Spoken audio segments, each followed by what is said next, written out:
বাংলাদেশে যদি কেউ মনে করে থাকে কোনো সীমান্ত থেকে এসে চট্টগ্রামের 1 ইঞ্চি মাটিতে হাত দেবে, তাদের কারো চোখ থাকবে না, হাতও থাকবে না। খুব পরিষ্কার আমাদের বক্তব্য। বাংলাদেশের স্বাধীনতা, সার্বভৌমত্ব, জাতীয় স্বার্থ এবং আত্মমর্যাদার প্রশ্নে কোনো কম্প্রোমাইজ হবে না।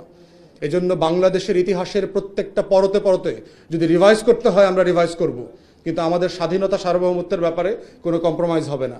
যারা বাংলাদেশের চিকেন নেক নিয়ে খেলছে তাদের ভূ রাজনীতির নলেজ আবার নতুন করে পড়াশোনা করতে হবে। কৌটল্যের কয়েক শত বছর আগের পুরাতন বস্তাপচা নীলক্ষেতের গাইড বই পড়ে যদি আপনারা মনে করে থাকেন চাণক্যপুরী থেকে যে বাংলাদেশের ভূখণ্ডে হাত দেবেন, অনেকবার ভেবে দেখা উচিত। তাহলে আমাদের ভূ রাজনীতির ব্যাপারে আমরা খুবই পরিষ্কার। এবি পার্টির রাজনীতি হচ্ছে আমরা ইস্যু বেস পলিটিক্স করছি, কিন্তু আমাদের স্বাধীনতা, আত্মমর্যাদা, সার্বভৌমত্বের প্রশ্নে আমরা আপোষহীন। এখানে কোনো কম্প্রোমাইজ হবে না। 16 ডিসেম্বর কেন্দ্র করে নরেন্দ্র মোদী একটা পার্সোনালি টুইট করেছেন।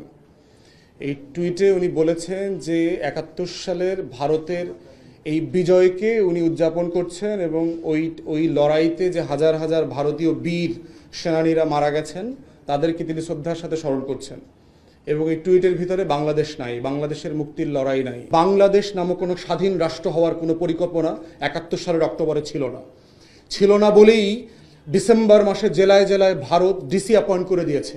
16 ডিসেম্বর পরে বাংলাদেশের অলমোস্ট সকল থানার দায়িত্ব ভারতের সেনাবাহিনী নিয়ে গেছে। সচিবালয় দেখেন গতকালকে রাতে কি হয়েছে। এটা কোনোভাবে একটা সাধারণ ঘটনা, বিচ্ছিন্ন ঘটনা হইতে পারে না। বিল্ডিংয়ে আগুন লাগছে হচ্ছে নাহিদ আর আসিফের রুম পুড়ে গেল। তো আমি সরকারকে বলবো সিরিয়াসলি ইনভেস্টিগেট করবার জন্য।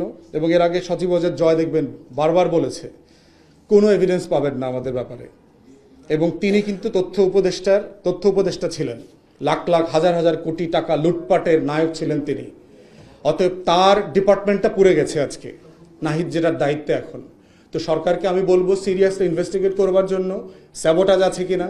সচিবালয়ে যে আন্দোলন করছে এই যে আওয়ামী সচিব লীগ, যার 80% গত 16 বছর দালালি করছে, রাতের ভোট করছে, চুরি ডাকাতি করে বিদেশে টাকা পাচার করছে, তারা সাডেনলি গণতন্ত্রী হয়ে গেছে, গণ অভ্যুত্থানের পক্ষে শক্তি হয়ে গেছে।